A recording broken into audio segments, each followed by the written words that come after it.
4 PM news network में दोस्तों आपका स्वागत है। मैं हूं आपके साथ राशिद ज़हीर। चारों तरफ अंधेरा है।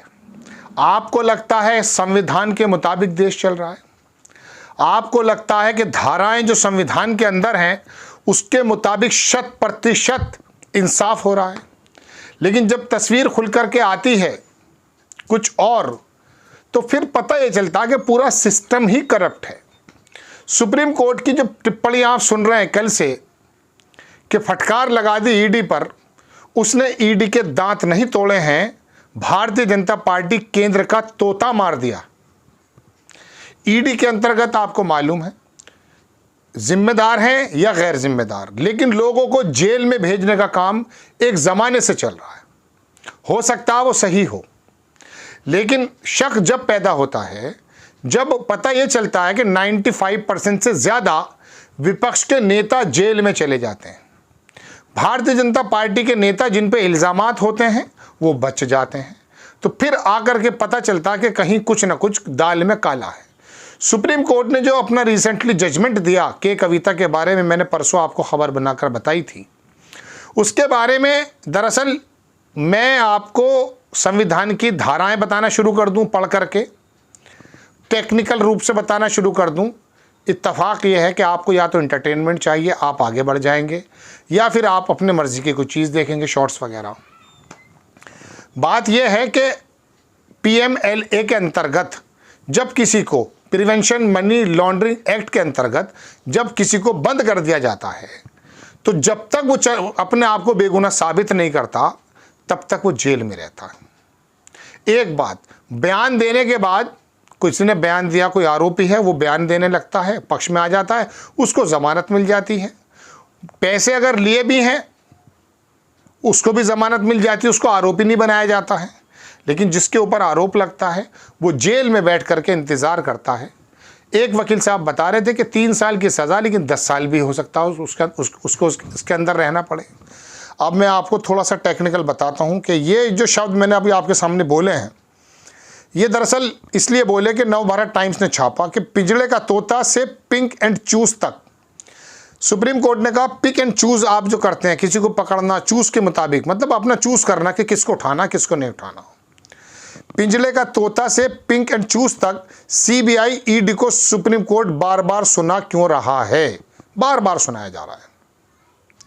आप खबर देखें थोड़ी सी दोस्तों, दिल्ली शराब घोटाला में CBI और ED को सुप्रीम कोर्ट से फिर फटकार लगी। सुप्रीम कोर्ट ने मनीष सिसोदिया के बाद अब के कविता की नियमित जमानत दे दी। दोनों केंद्रीय जांच एजेंसियों के तौर तरीकों पर लगातार सवाल उठा रहा है सुप्रीम कोर्ट। जजमेंट में तो नहीं लिखा है, लेकिन वर्बली बताया कि तुम करते क्या हो। मेरी राय तो ये थी, जब आप वर्बली इतना कह रहे थे तो ED के अधिकारियों को जेल भेज देना चाहिए था, और ED के अधिकारी अगर किसी केंद्रीय नेता के माध्यम से कुछ काम कर रहे थे उनको भी जेल भेज देना चाहिए था। हकीकत बात तो यह है। लेकिन आप थोड़ा सा हमारी लचर व्यवस्था देखिएगा, क्या लिखता है अखबार। लिखता यह है कि सुप्रीम कोर्ट ने कभी CBI को पिंजड़े में बंद तोता कहा था। लगता है देश के सर्वोच्च न्यायालय की नज़र केंद्रीय जांच एजेंसी की ये छवि भी अभी बदली नहीं है, बल्कि एक और केंद्रीय एजेंसी ED के तौर तरीकों पर भी उंगलियां उठ रही हैं। दिल्ली में घोटाले के लिए शराब नीति बदलने के आरोप में जांच कर रही दोनों एजेंसी CBI और ED को सुप्रीम कोर्ट से कड़ी टिप्पणियां सुनने को मिल रही हैं। पहले दिल्ली के उप मुख्यमंत्री और आम आदमी पार्टी के बड़े मनीष सिसोदिया, फिर भारत राष्ट्र समिति नेता के कविता इसी मामले में नियमित जमानत देते हुए सुप्रीम कोर्ट ने जांच एजेंसियों की कार्य प्रणाली पर जो सवाल उठाए हैं वो सुन लीजिए। सुप्रीम कोर्ट ने सवालों और टिप्पणियों से CBI और ED पर इतना दबाव ज़रूर बना रहा होगा कि वो अपने कामकाज के तौर तरीकों को बदलने का विचार करें। सवाल यह है कि क्या ये दोनों केंद्रीय जाँच एजेंसियाँ भविष्य के लिए सबक लेंगी? नहीं लेंगी, क्योंकि इनको इंडिकेट किया जाता है, ऐसा आरोप लगता है। वो नारे भी लगते हैं कि फला नेता जब परेशान होता है ED को आगे करता है। सुन रहे हैं, मैं पूरा नारा नहीं बताना चाहता। CBI ED को जो लताड़ लगी है वो देख लीजिए क्या क्या कहा उन्होंने कहा जस्टिस BR गवई और जस्टिस KV विश्वनाथ की बेंच ने मौखिक टिप्पणियों में ED CBI के तौर तरीकों की धज्जियां उड़ा दी। बेंच ने ये तक कह दिया कि एजेंसियां गवाहों से लेकर आरोपियों तक में पिक एंड चूज की नीति अपनाती है जो भेदभावकारी है। उसने कहा कि कविता के मामले में ईडी सीबीआई ने चुनिंदा गवाहों और सरकार के पाले में चले गवाहों के बयान पर भरोसा किया क्योंकि उसे आरोप मढ़ने में आसानी है। अभियोजन पक्ष को निष्पक्ष होना चाहिए। जिसने खुद अपराध कबूल किया हो उसे ही गवाह बना दिया गया है। ये जो वहाँ वाईएसआर का एक बंदा था उसके बारे में बात की जा रही। कल आपको कोई अच्छा लगे तो उसे चुन लीजिएगा और बुरा लगे तो छोड़ दीजिएगा। आप किसी आरोपी को चुन या छोड़ नहीं सकते। ये कैसी निष्पक्षता है। ऐसी स्थिति बहुत दुखद है। अगर उसकी कोई भूमिका है तो के कविता जैसी है तो साफ है कि एक को चुन रहे हैं और दूसरे को छोड़ रहे हैं।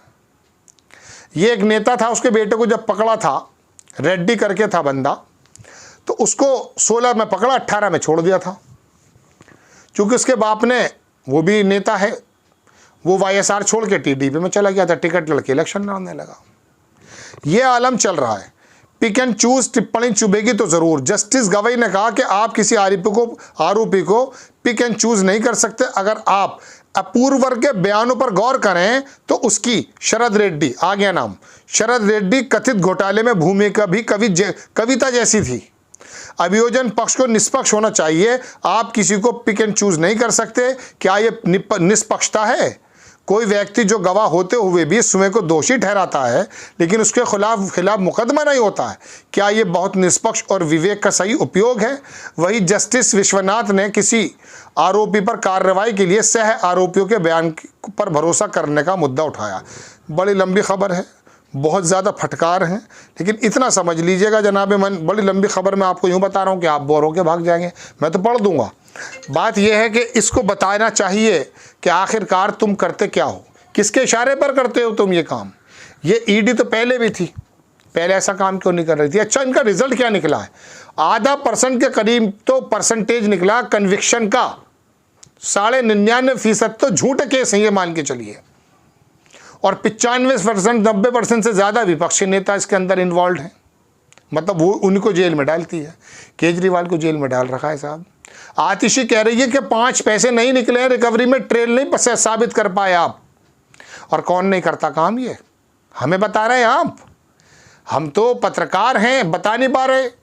हमारे साथ बड़ी लगामें लगी हुई हैं। हमारे हाथ में जब तक सबूत नहीं होता हम बोल नहीं सकते। सुप्रीम कोर्ट ने तो तोता मार दिया है, आइंदा जमानत मिलेगी। ये नहीं होगा कि बयान आए किसी का, वो अपूर्वर बन गया और आप उसे छोड़ देंगे और दूसरे को बंद कर लेंगे। रास्ता खुल जाएगा। नो डाउट केजरीवाल जेल में है, संजय सिंह, मनीष सिसोदिया जेल में थे, लेकिन ये लोग दबे नहीं, आकर निकल कर आए और नज़ीर पेश कर दी कि आखिरकार सुप्रीम कोर्ट ने नंगा करके रख दिया। ये शब्द अगर मैं इस्तेमाल करूं तो गलत नहीं होगा, जजमेंट में नहीं लिखा है। लेकिन एक बात बताइए, देश की इतनी बड़ी संस्थाएं पर जब इस तरह की लगामें लगे और फटकारे नहीं, इनके ऊपर पूरी तरीके से, ये समझ लीजिए उनकी लैंग्वेज में गाली गलौज मानकर चलिए इनको, वो गाली थोड़े ना बकेंगे जज साहब। तो बात यह कि आपको शर्म आनी चाहिए जब आप पे इस तरह की टिप्पणियां, लेकिन बेहया आदमी को तो कितनी भी फटकार लगा दी जाए कोई फ़र्क थोड़ी ना पड़ता है। आपको खबर कैसी लगी अपनी राय कमेंट्स बॉक्स में ज़रूर दीजिए। चैनल को सब्सक्राइब कीजिए, शेयर कीजिए। नेक्स्ट टाइम मैं किसी खबर के साथ हाजिर होता हूँ। जय हिंद।